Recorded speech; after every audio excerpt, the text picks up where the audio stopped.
俺には毎朝一番に会いたい人がいる。会いたい人が。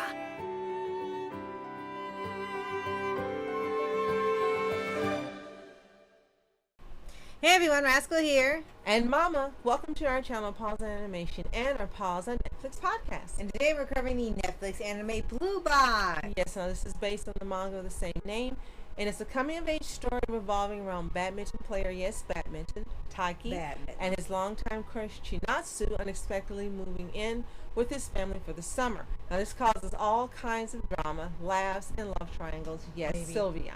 But before we start, be sure to like, subscribe, and click the notification button to sign up for future podcasts and little pause videos.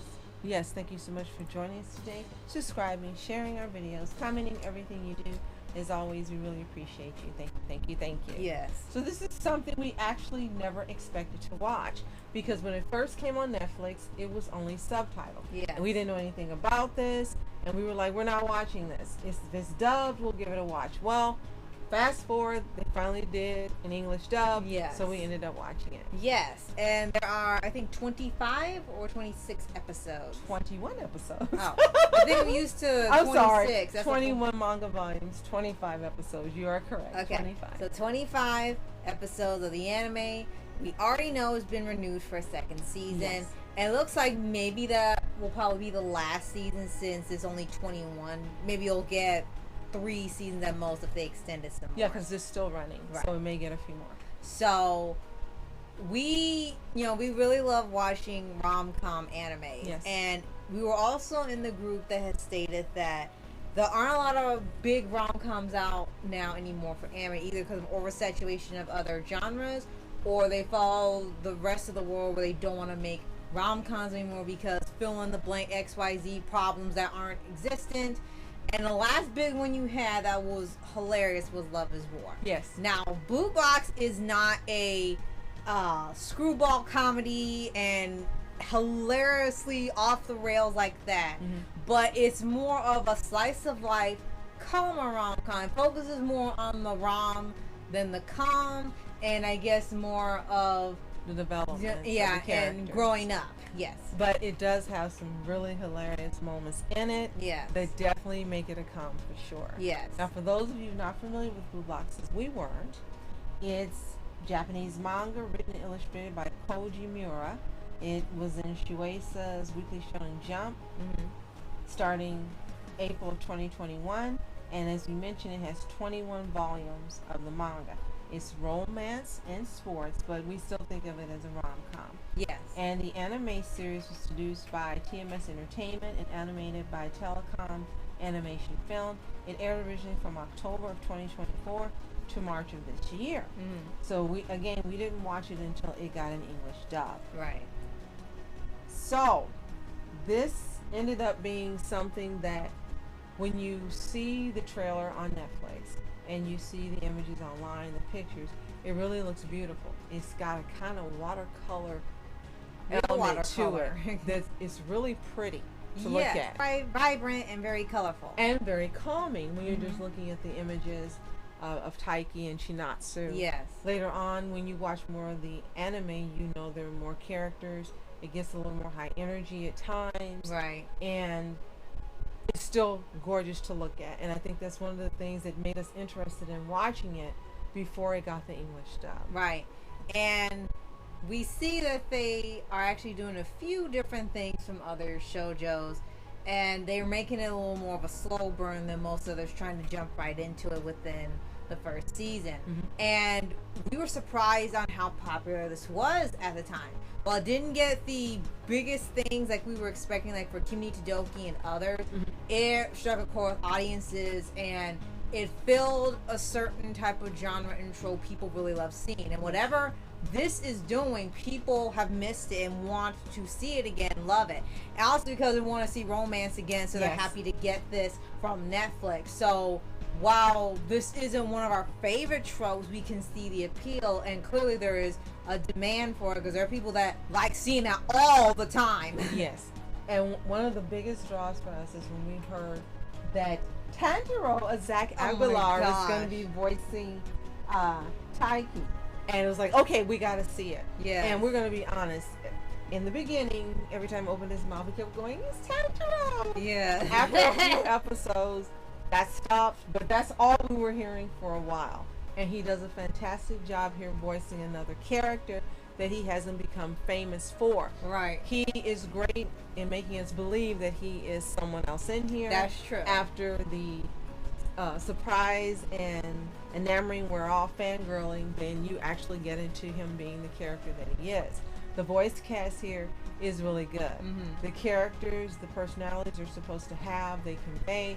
If they're supposed to be irritating, they are. If they're supposed to be strong and inspiring, they are. Mm-hmm. The voice cast is excellent. Yes. And the characters, I really like the two main characters. You can see their growth and development in this 25 episode season. Yes. And you love that in characters. For us, we like to see them grow. We don't like them to be stagnant and they're same at the beginning as they were in the beginning. Kind of what's the point? Right. Even if it's a hilarious slapjaw comedy or gag comedy like Taiki K, you want to see growth in the character. And I can say that this series delivers that 1,000%. Yeah, absolutely. And there are times where it gets slightly more tense as it goes on. Not in like something really serious, but of course the relationship tension they have with a lot of characters. Mm-hmm. And you might find some characters a bit annoying. You might love the ones that are considered annoying. It depends on the person. And that comes to a head like near the end. And what we like is that usually they have this trope where usually when a guy, I'll just put a guy because it's the main character. Mm-hmm. The girl that he likes, and then you have the other girl who likes the guy, has been friends, and has never said anything because they thought they would just have a chance for eternity. And then, lo and behold, the girl confesses that she likes him. And one of his other friends, his male friend, seems a little stoic when you see him. Says that, oh, maybe you have feelings for her too, and kind of messes with him. And we're thinking it's going to be this really irritating, long, drawn out thing where it's irritating, where he's got to decide, maybe he does like her and stuff. And he at first does. But what we like is that he's confident in who he knows he's in love with. Mm-hmm. He doesn't try it out, because usually they say you need to try it out to make sure and don't at least give them a chance. When he says no, he means no. He doesn't try. He's like, no, I'm for sure I like her, and that's the end of it. Even though I like the answer, we do like that he's more confident by the end of the season in his choice and who he likes. Now, are you talking about the best friend who talked to him, or the guy he's the rival with? Oh, the one who talks to him all the time. Keo then. I'm sorry, guys. Keo. Keo's the best friend, so I got it wrong. It's Okay. Keo. Yes, I agree with you on everything you say. And that trope of the girl not saying anything because she thinks she's got all the time in the world, I'm sorry, guys, is a silly trope. Why do these girls open their mouths long before someone else falls in love with them? Right. I know some people like it, it's okay, but for me, it's gotten a bit tired. I want just one anime to not have that trope, and that will make me happy. Right. And we can keep going on. Right. And that being said, the way this anime starts out is so sweet. Taiki comes to practice every morning, and then he ends up seeing Shinatsu. She's sitting down, and he quickly gets a crush on her. Now, he doesn't know that she's the daughter of his mom's best friend, and he finds out when she ends up coming to live with them. It's kind of like if you watch the first season Star Wars Forces of Evil, it's like that situation. But it's so sweet how he falls for her, and he has that Tanjiro quality. Yes, he does. wholesome. He's wholesome, and he's sweet, and he's adorable. And she's wholesome, and she's sweet, and she's cute, and she's adorable. And you love them together, which is why when Hina comes along, it irritated me. I'm sorry, guys. It irritated me immediately. Sorry if you like her. And she was saying she's the best friend. And I said, I know. This is the trope. She's going to like him. And all of a sudden, I'm in love with him. And it's like, shut up. You had your chance years ago to say something.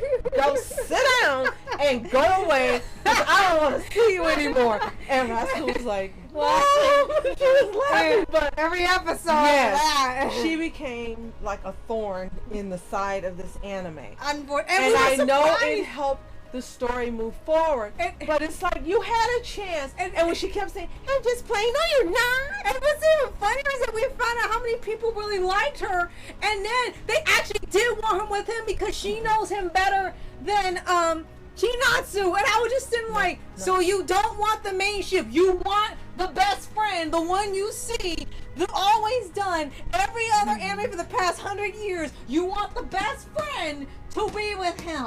Are you insane? No offense if you ship them. She's like, what? That's fine. And it reminds us so much of Kimi ni Todoki. The same way with that main character where his friend was in love with him and didn't want to tell him anything until Sadako or Sawako, forgive us if we forget which one is the proper name, he fell in love with her, and it was like, oh, here we go again. But for us, sorry, Chinatsu's who we want him with. And if you want him with Hina, it's okay. But if you've read the manga, and we haven't, but we can't wait till we already know, we're gonna get our wish. Sorry. So there are some characters in here that are interesting. It is slice of life, and you guys know how much I love slice of life. Again, it's nice, it's calm, it's interesting. Yes. And I loved Taiki. Yes. So he's a great main character, and we really do like when you have guys that are main characters that are just good guys. Yes. And he's one, and it makes this a joy to watch him in the anime. And we really can't wait to see him get his wish where he ends up with Chinatsu. We are definitely going to stay around to see that. Yes. So let's talk about the main cast, the English voice cast. Yes. As we mentioned, Taiki Inomata is voiced by Zach Aguilar. Yay! And Chinatsu Kano is voiced by Zanthi Hong. And she's been in quite a few other things. You'll be familiar with her. We don't have time to go down the list. But you know her voice, and she is a very well-known voice actor. Yes. Hina, best actor, forgive me. Hina is voiced by Kylie Mills, and we weren't sure. We actually thought she was voiced by the same one who does the Furuhashi, I think that's her name, the pink-haired one in Love is War. Yeah. And we found out that's not the same person. No, it just sounds similar. Kyo's voiced by Caden Schaefer, his best friend. Kengo Haru, the guy who's the rival. His name is Kengo Haru. And I really thought that's who you were talking about. He's voiced by Damon Mills. And I just realized that's a pun. Kengo Haru. Yes. Ryosuke Nishida is voiced by Jacob Hopkins. Nagisa Funami is voiced by Emi Lowe. Yay! Yay! Mau Mau. Nina is voiced by Kira Buckland. Shoichiro is voiced by Sean Chiplott. Yes. Shota Hyodo is voiced by Christian Lamont. Griffin Burns, Christina V, Megan Harvey, and Ryan Colt Levy as Kazuma Masuka round out the cast. This is well received, as we said. The first volume of the manga had over 170,000 copies in circulation less than a week after its release. It was nominated for the 7th Next Manga Award in Best Print Manga category in 2021. It placed 8th out of 50 nominees, but won the Global Prize. And the series ranked 4th on the Nationwide Bookstore Employees Recommended Comics of 2022. Yes. So we know that you love this. Tell us your thoughts in the comments below. We know you've seen Blue Box because we've just seen so many people talking about it. Yes. And we just know you've seen it. If you haven't seen it, it's available on Netflix as far as we know exclusively. We haven't seen it come up on Crunchyroll. If you love Demon Slayer and you love Tanjiro, just for that alone, watch this anime. You're going to like the vibe of it and the laid-backness of it, and you'll love the main characters. Give it a watch, come back, and tell us what you think. And if you haven't already, subscribe for updates and movie reviews for anime series, anime shows, and all things animation. And last but not least, tell us which ship you're cheering for. Is it Hina and Taiki, or is it Chinatsu and Taiki? We're really interested in knowing which and why. Right. And thank you so much for joining us today, subscribing to our channels, commenting, everything you do. As always, you are special. Thank you so much for watching Rascal Entertainment. And Mom Entertainment. Have a fantastic day. Peace. 長野さんが大輝くんのこと好きって知ってるのに誰かを頼りたいって思った時近くに